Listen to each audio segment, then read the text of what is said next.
success independently and asynchronously. So the idea being you can refer in your module, in your procedures and your steps that your students take, you can refer to useful prior knowledge. You can even put it as an intro to your module. You could say, in order to gain maximum success when engaging with this module, it would be useful for you to have an understanding of the following.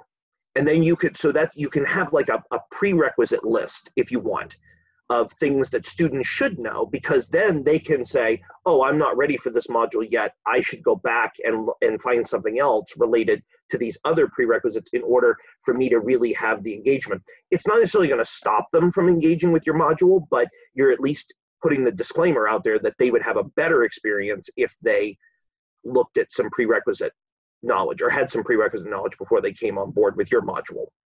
But other than those parameters, the sky's the limit for you. So if, again, at this point with 22 calendar days left, something like that, if looking at 2 systems is going to be enough, then we just look at 2 systems. And then what we also can do is we can flag those modules and say, this team, not that it has to be all of you guys again, but in the next iteration of this, the next round of module creation, we can say this team started to talk about different systems. And if there is a group of teachers that want to add to that, they can then create subsequent modules that will all kind of go together around this big topic of systems that you've identified.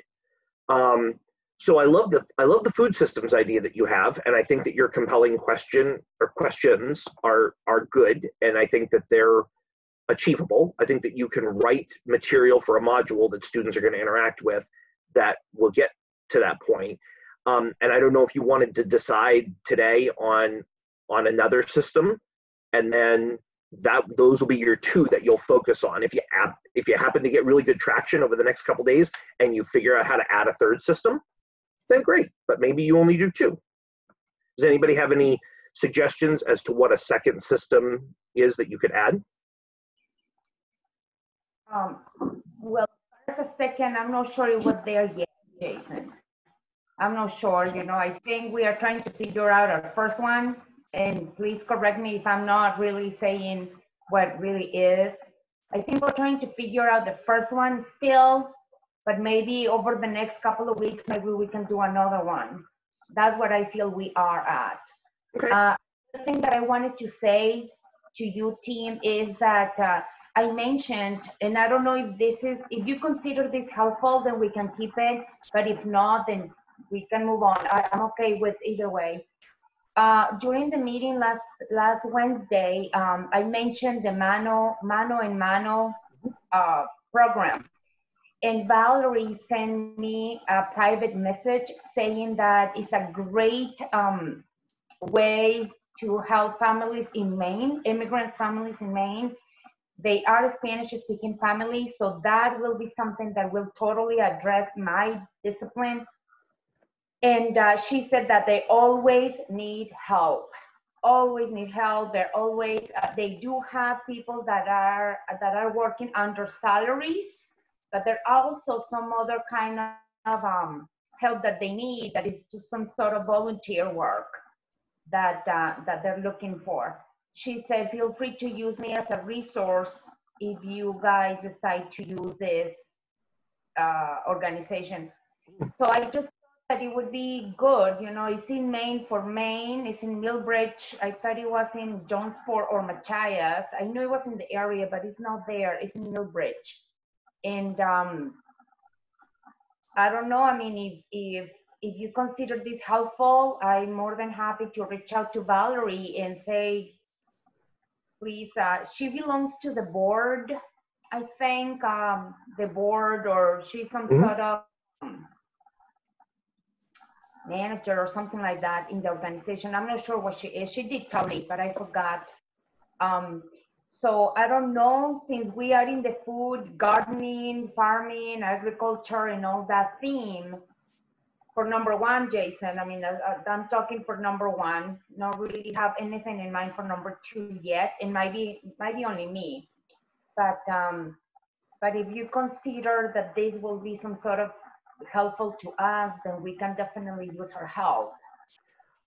I do. In fact, I think it would be a fantastic unifying component to that module because again, so I'm going to frame this in a slightly different way, Claudia, but I think that's all fantastically useful information. And I say that if you need help engaging, which it seems to me like you've connected with Valerie and that she has that connection because she's on the board, then you have access to them. And I want to share my screen with you and show you something first that I found as a resource to help frame how you can look at this through your own lenses and still have a multidisciplinary or an interdisciplinary approach. Doug, can you give me screen share?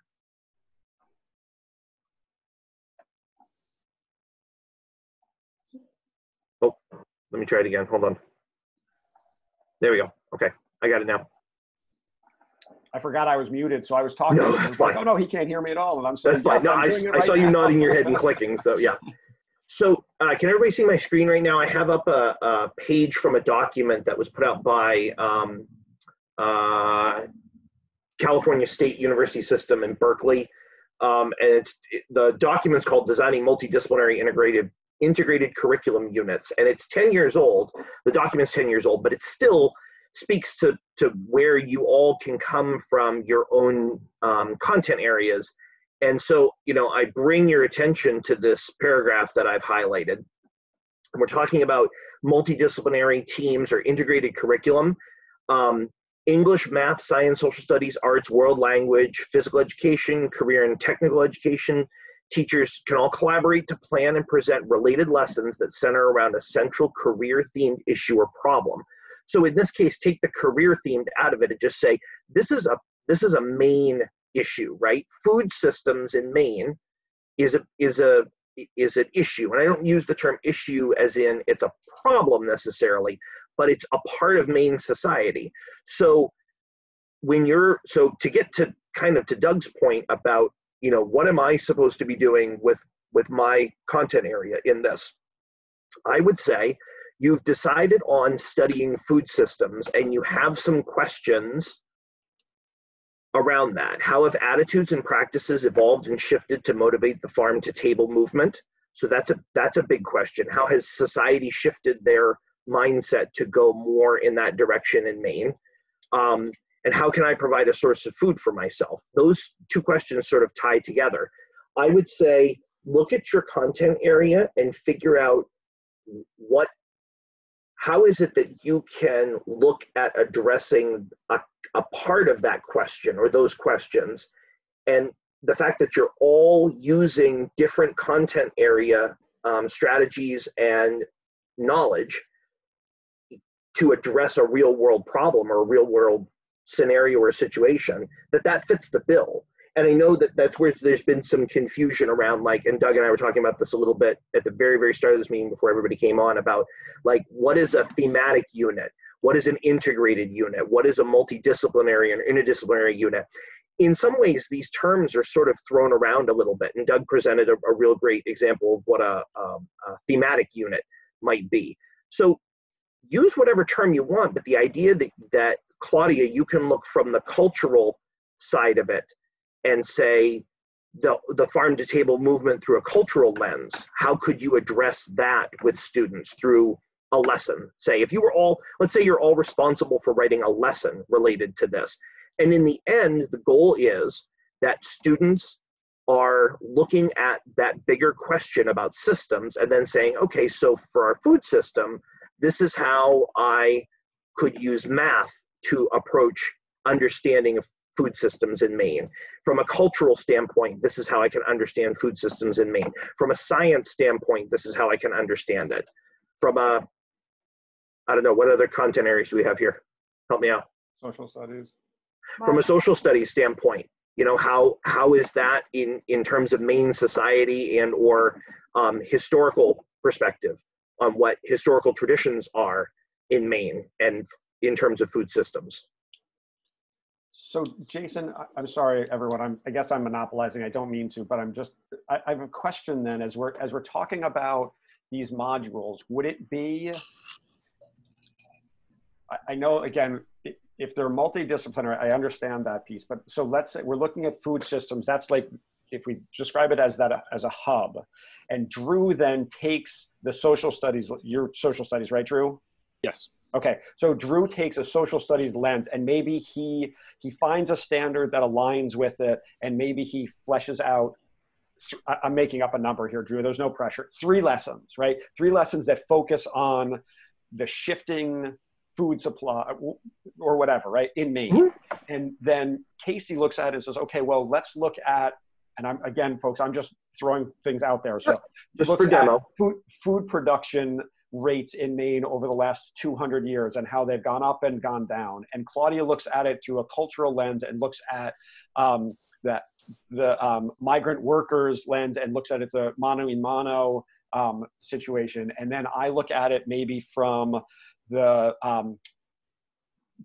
cycling of matter within agriculture or the biochemical cycles in. And so we're all coming at it from different learning results, as long as they are focusing in on the same hub, and that hub is food systems, so that whether they go through, Drew's 3 lessons and my 1 lesson and Casey's 6 lessons and Claudia's 5 lessons or whatever, as long as they connect back to one basic understanding of that system within Maine, because that's what we've chosen, then we are meeting what and that all falls within that same module. Am I on the right track?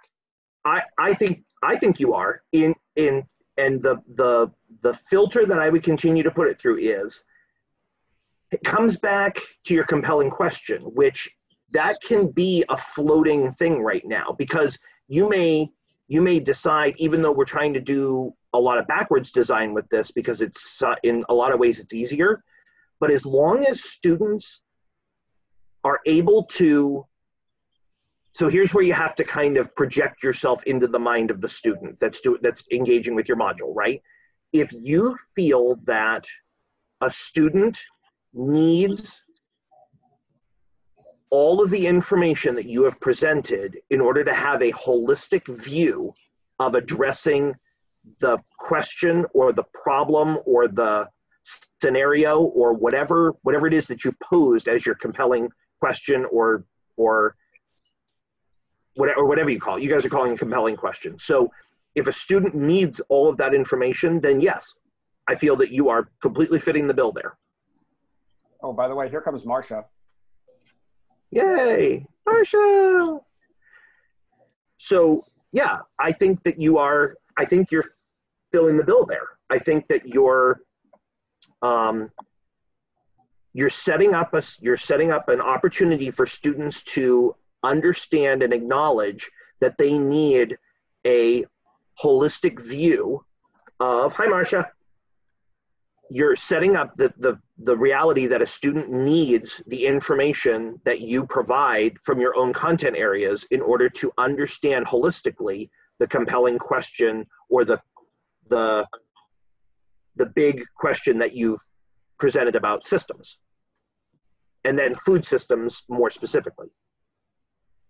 I don't know about anyone else. I feel like I'm way better now. Like, I feel like I have a direction. I feel like I know what I can be working on to be moving this forward. And again, I'm going to mute myself. So I don't know if other people have questions or whatever, but please have at it. So Marcia, go ahead, Drew. Sorry.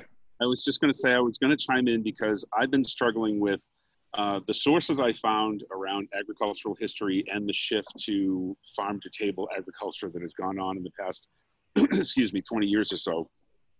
I found a great deal of sources.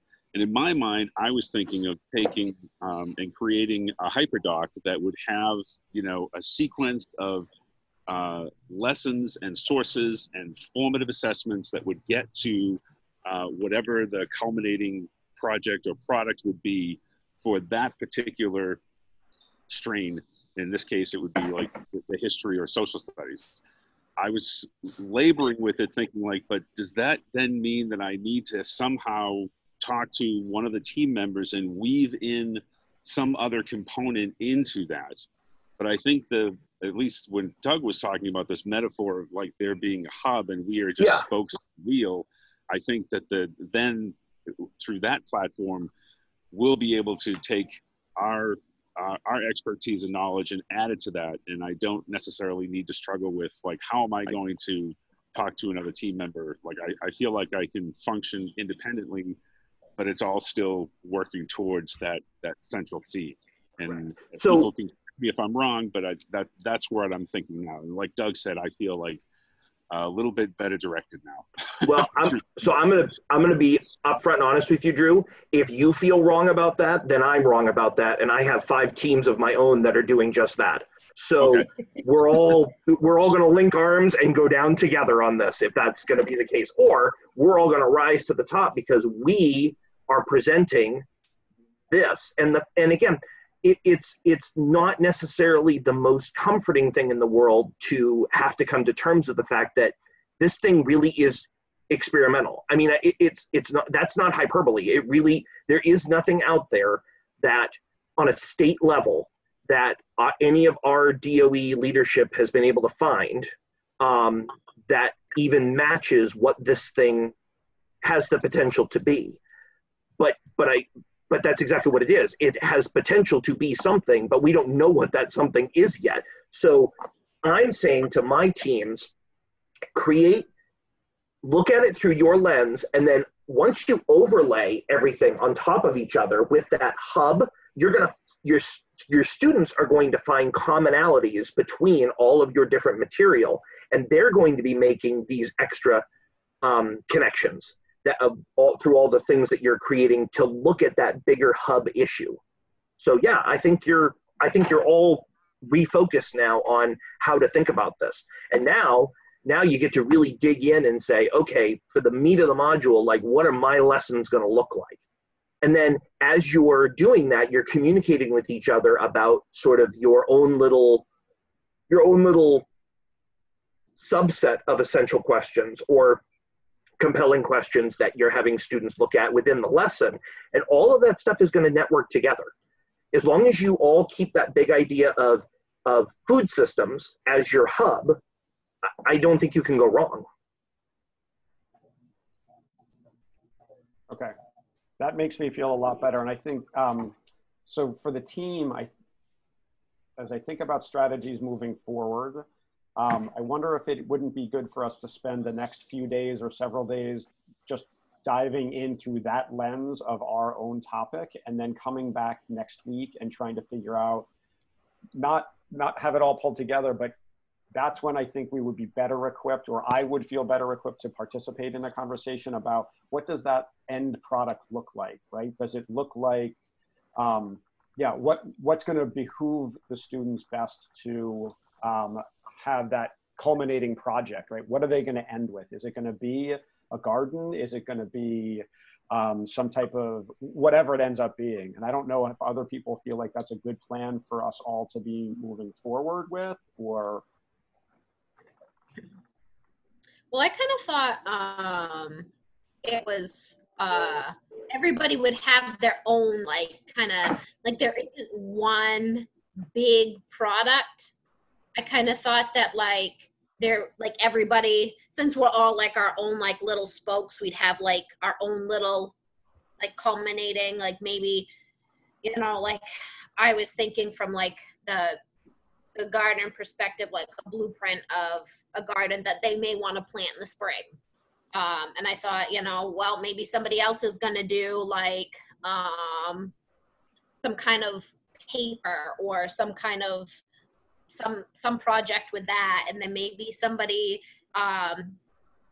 will do, I don't know, like their project is an interview with a family member that's, to learn about their culture, or, like everybody has something a little bit different, but it doesn't have to be one big project, was my thought.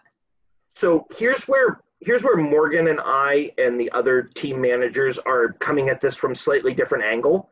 I don't know if she has mandated one culminating project for each module or not, but for my teams, I'm saying to them, diversification of opportunities for students to demonstrate their learning is so important, and we try to do that in our classrooms anyway, that why not give them a menu of different things that they can either pick from, or a collection of small little things that all add into understanding holistically the topic of food systems. Go ahead, Marcia. I was wondering, because as an art teacher, foods, I mean, I can do something with anything, but I'm a fiber arts teacher, and I'm wondering if instead of just being food systems, if we could include fiber systems, because for me, I can do a lot with weaving and Native American cultures and all sorts of stuff if we add fiber to food and fiber systems. Sure, why not? I mean, they fit together. And yeah, you know well, why they fit? The same, but right. You know why they fit together? Because you all have decided that they fit together. And you're the designers of this module. So because you've decided they fit together, then that's what they do. What if we renamed it, Marcia? What if we just renamed it to something like agricultural systems? That'd be great. Even better. Right, let's just do that. And it's an all-encompassing then. And then we don't have to come up with we said it was no agriculture, as long as it's being produced agriculturally, and those are fibers you can work with, unless anyone has a concern about that. But if you all decide through your own lens that it makes the most sense to look at it through a agricultural lens, food, fiber, ecology, all the, whatever, then yeah. Then that's the route that you take, students. And then again, it all comes back to this agricultural system, understanding the different facets. Yeah, that's great. Okay, I just want to say thank you all for being here. I feel so much better. Take the weight off the shoulders. And, again, sky's the limit. It's not going to be complete. It's not going to be 100% all-encompassing, comprehensive. There's no way that we can do that in the time that we had. Even if you had a whole school year to write this, you still couldn't write it all. So pick sections of it that you feel you can engage students on, that it's within your wheelhouse. And then as we go through more versions of these modules and we add to them, we'll be making changes and edits and tweaks. And so yeah, but we got to start somewhere. So let's start with your strengths and go from there. Well, I think you're saying it's just like any curriculum that you write. It's organic and evolving because you were right. Forever checking and adjusting. Right. And so the question, exactly, Drew, you're absolutely right. And the question I put to you is, how on earth are you supposed to know how effective this module is if there's no way to vet it with real students before it's rolled out? And there won't be a way. So we all have decided at the DOE level, and I'm sorry if this hasn't been communicated to you, but actually it may not have, because it's been a development over the last couple of days, and Morgan's been in surgery and whatnot. This next year is going to be pilot year for this thing. So again, hit the mark with the best job that you can do, be the most engaging and the most dynamic that you can be in finding those hooks for students to really get them to want to know all the parts of your module. Do the best you can, and then in the end, that is what it is. And if we need to go back and edit it and fix it, you guys look at it, 3 months from now and you're like, what was I thinking? I can't believe, we left this out. Like, we totally should have added this in. You'll have an opportunity to go in and edit it and be part of that process and augment it. Or if you want to write more coordinating modules to go along with this, you want to keep building out the systems idea, which is really, honestly, a fantastic foundation for a whole series of modules, right? You guys could keep, if you have the time and the intent, you could be part of the next writing teams over and over again and just keep expanding that systems idea out more and more. So yeah, hit the target the best you can, and we will help you find successes in fitting those little things in the end. But I think you all have the knowledge and the expertise to find success. I'm convinced. I have a question. To start, so like say we're gonna start like maybe creating documents, I don't know, like whatever, worksheets with questions on, guided on readings, blah, blah, blah. Should we do that in Google Docs? Like, how should we? Whatever's easiest for you. Okay. We can convert, when it's time to put it to the platform, we can convert whatever you give us, we can convert it into the format that it needs to be for the platform. So don't worry about that. Perfect. Yeah. Perfect. Whatever best facilitates your collective work to create as much of an integrated approach to food systems or agriculture systems, as possible. Use whatever is easiest for all of you to be able to collaborate. And that goes for PowerPoints or Google Slides. If you want to create your contribution in that, you want to record videos, obviously standard format is like MP4, or if you want to record audio, MP3, any of those things that you send us that end up in your folder, we'll be able to convert them all and put them where they need to be. Awesome. Yep, and that's what we're going to be there to support you on, and our digital learning specialists, which have been in all the design meetings with the platform designers. So all of us together are just going to we're going to go module by module and see what you have presented, what you've created, and we'll convert it and fit it into the templates that need to go. And so we're here to support you on that. Thank you. Of course. How's everybody else feeling? Better? Good? Yeah, better. Excited. For me, Kind of excited. Yes, Claudia, sorry. Casey? Oh, well, I was going to say the first thing for me, I think it will be to reach out to Valerie and just try to get information about what exactly they do and how they involve people from the state of Maine to work, for this organization, what kind of help is needed, and see if I can implement that into the project. Because if it turns out that is something that cannot be done remotely, then I won't be able to do much, right? Because the goal of this is to be done some sort of digital, right? Digitally, or? Yeah, it can be, but so one lens for you, Claudia, that I would look at from the cultural aspect, cultural understanding for students is, I think that it's important for any Maine student to understand how an organization like Mano a Mano came to be, and what was the need for that organization. Why did they incorporate? Why do they do the work that they do? And how is that connected culturally with maybe the changing cultural landscape in Maine? Or look at it from an immigrant standpoint or a migrant worker standpoint, or there are several different lenses that you can look at through the culture there, and using language too within that to help reinforce is important for your content area as well, right?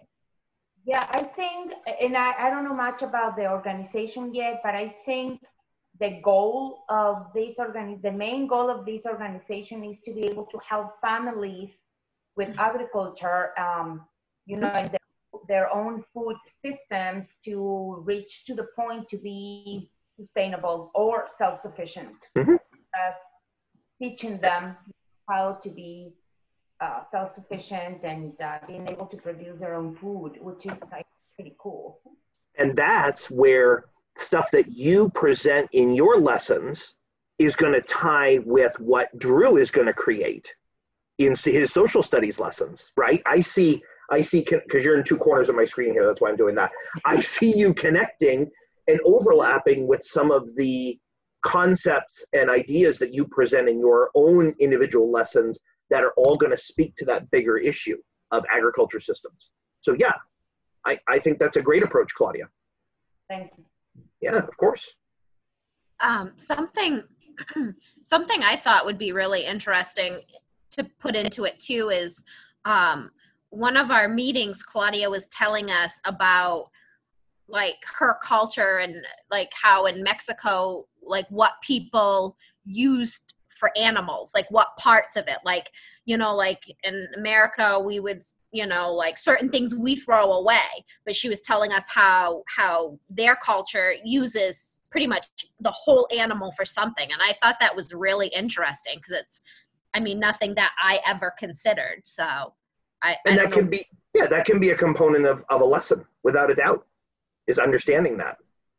Because of the level, sometimes the, you know, poverty can be like very, very high percent. The poverty percentage in Spanish-speaking countries is really high.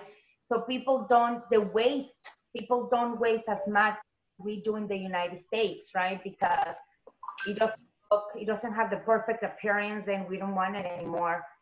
So yes, that is correct, Casey. You know, people eat cow's tongue, which is very, like, if you think about it, you know, it's like really the stomach of the is also eaten. Yeah. Right. I mean, like a lot of pieces of the animals that we don't. It really requires it is an acquired taste, I should say. You know, for people that are not used to this or didn't grow up eating those things, it really takes an acquired taste for somebody to be able to enjoy that. But yeah, some pieces of animal is like liver, for example. Yeah. Absolutely, know. Claudia, you're 100% right. And so I submit to all of you the argument that are there regions of Maine where parts of our population engage in that very behavior, and then there are other regions of Maine that wouldn't have any idea that, like, I think even within our own state boundaries, we have different areas of culture within the state that engage in using agriculture or food systems in dramatically different ways. And so what a great opportunity you have here to highlight that, show students that even within their own state, they have that. Same thing happens with fruits and vegetables. Thing. Appearance becomes like a secondary, you know, it's like if it's good enough to eat, I don't care how it looks, you know, as long as it's not totally right. There are communities that throw things away that in Marcia's wheelhouse, there are other communities that use that from a fiber arts perspective, right? So, you know, these are the kinds of lessons that you can write, that you have the freedom to write now, because you're writing your own little mini curriculum here on this topic. And I think it's great. I think you all are kind of getting jump started in your mind about where you can go with this. And now you just need to take the time to go off and look at it through your own content lens. And then like Doug said, come back together, share out what you've done, and then you'll find those commonalities. And maybe there's like an intro part to this module that outlines all the different ways that students are going to look through this lens. And then when they branch out to each of your lessons, they'll find those, they'll be looking for those connections, right? Go ahead. Sorry, go ahead. I have a question about some state resources, because like I've brought kids to the Maine State Museum and places like that, for arts. I would imagine that for this project, getting hands-on pictures and things like that, especially from state-owned facilities. Do you have any advice of how I may go about doing something like that? Yeah, I'll put you in direct contact with somebody at the Maine State Museum, and you can tell them what you need, and I'll help them figure out how to get it to you. That would be amazing. That's what we're supposed to do. That's our job. And Morgan, not to say that Morgan wouldn't have done that, but Morgan would totally have done that for you. I will do that for you. Great. This is perfect. Yeah. So if you're finding that there are agencies or organizations that you want to link to and connect with, like, so for example, I have a team that's doing a whole module on carbon identity and carbon footprint. And they wanted to link to the Maine Climate Council, members of the Maine Climate Council through the governor's office. They said, can we do that? Like, we'd love to interview some of them if they're willing and have them record little messages about what they do on the Climate Council? And I said, absolutely. So I sent an email to the governor's office and I told them what this project was about and I linked them together. And they thought it was fascinating and amazing and they're totally on board. So I see the Maine State Museum, I see Mano a Mano, I see other organizations and agencies around Maine being really interested in being part of this, because this is all about the kids in our state and giving them the best that we have to offer. So yeah, Marcia, I'll reach out and put you in touch with them, and then we'll work together to figure out what you need and how to get it. Great. Now my other question too, because I've worked with a woman named Willie Sawyer Grenier, who is part of Maine Ag in the Classroom. And I know for a fact she would be really interested in talking to anybody in our group. So I wasn't sure if other people ever wanted to include her in a meeting. She would be full of resources if anyone needed anything. I'm sorry, Marcia, what does she do? She's the director of Maine Ag in the Classroom, Maine Agriculture in the Classroom. So the agriculture license plate for the state of Maine, all of that money goes into grants and different things for schools. They have their own website. And she does all sorts of teacher training programs and all sorts of stuff. So I know, like, I've worked with her before on projects and she's absolutely wonderful. Tons of resources. And she also was the director for the National Agriculture in the Classroom last year. So I know that she'd probably be really interested in the project. And if anyone needed help with resources, I'm fairly certain she would be more than interested to help anybody. I just put the link to their website in the chat box. So if you want to go get onto their website and see what they have to offer, you may find opportunities within your lessons to link out to their website or a page on their site or a page on anybody's site to have a student see in the real world what it is conceptually that you're presenting within your lesson or your set of lessons. Can we pilfer lessons from them? Because I see that they have lessons already, like we can reference them in our module. I would, yes, as long as you, so the process that I would go through for that is I would keep within the bulk of your module components, I would link out to their lessons. Right. And I would just have, and I think what we're planning on having for every module is a list of citations. So I would just cite their source or cite them as a source. Okay. And then they maintain intellectual property, and you're providing proper citation for it, and then you're good to go from there. Sure. There are all these great resources out there, so let's link to them. Right. Okay. There's a whole network of modules on personal finance that the Attorney General's office put together. And I was completely unaware of it until somebody from my team said, oh, I went online and I found this through the state agency. And I said, you've got a ton of great real world resources right there to use then. So just link out to them. So man, that just became like a treasure trove for them to be able to have students leave their lesson, leave our module, or leave our platform rather, go to another place, do an activity, and then come back to our platform and re-engage with what we have to present them and how we want to frame it.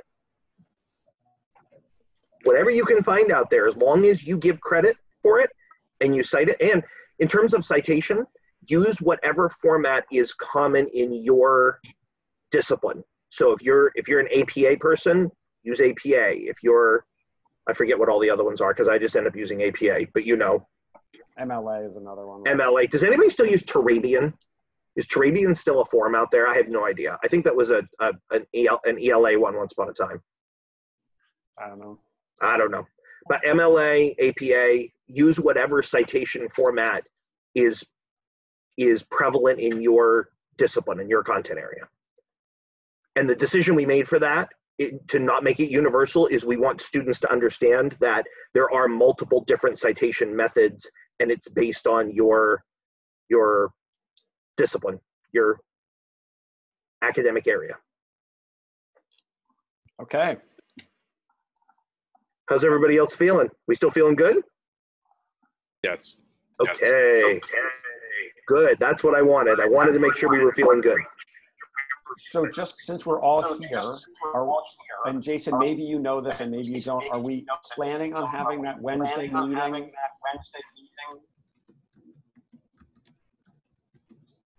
So Morgan has a Wednesday meeting planned for everybody every week? Typically from 10 to 11, yeah. I would assume yes, but I will check with her in a day or two, but let's go with the plan that you would have had with her, and then if it ends up deviating, I'll be in touch with everybody. Okay, so folks, how do you feel about just lumping this all together and either doing a meeting right before that or right after, just so it's all, we have a targeted goal rather than going through the doodle. And if it doesn't work, that's fine, but the way my concrete sequential brain works is like, if I'm in that mind space, let's just knock out it, even if it's just a half an hour meeting, either before or right after that.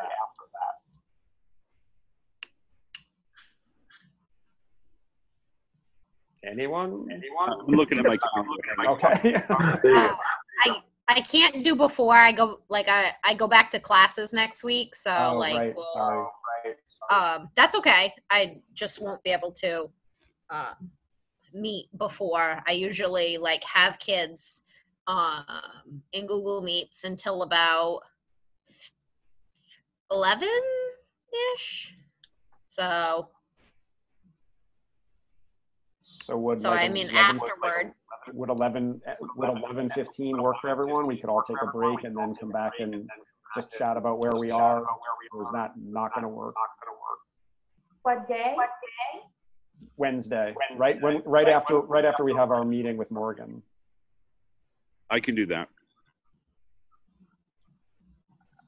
Yeah, And I Morgan may be back on Wednesday, believe it or not. I mean, she may be at a point where she can have a Zoom meeting. She won't be walking around, but she may be at a point where her pain is managed enough.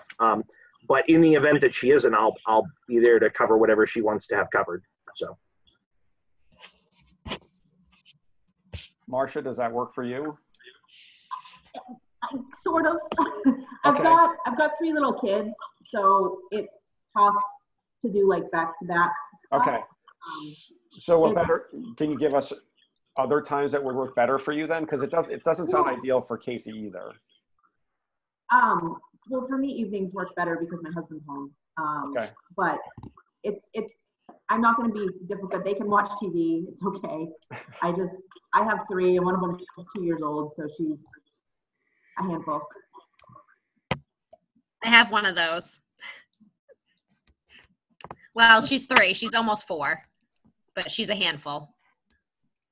We want to try a different, I can't do Wednesday night, but should we just send out a doodle and whatever most people can get to? Do you want me to do that again, or does someone else want to do that? What will work best for folks?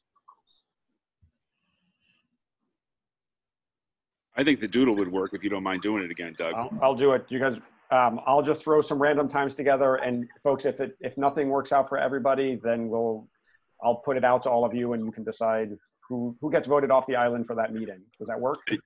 Yeah, Doug, are you going to put Tuesday and Thursday times as options too, like the day before and the day after? I know you would rather do it right around the time of the meeting, or the same day as the meeting.